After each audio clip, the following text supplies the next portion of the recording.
In this video, we're going to be looking at the project view on the left-hand side of the screen.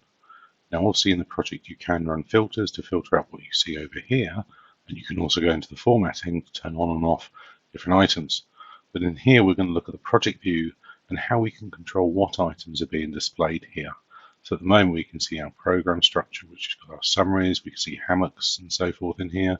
We can see our resources, we can see our cost allocation groups, cost items, code libraries, calendars, progress periods, WBS, and so forth.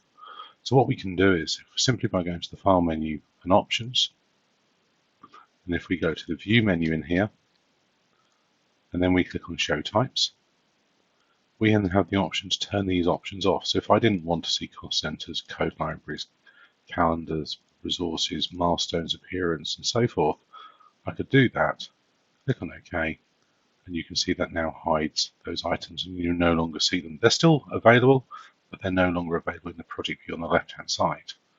This affects all views within the project, and it's project specific inside here. So I'm changing the view types for the office block project I have open here. I can also turn off summaries in here as well.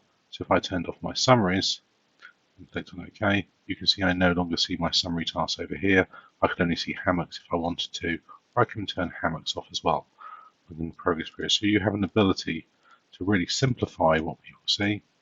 Even if you have a BIM project, you can turn off the IFC side and you can turn off task pools. So I do this in here, click on OK, and I have a very simple view that's left here. Obviously people can turn it back on, you're not locking that at all, but it's something you can do.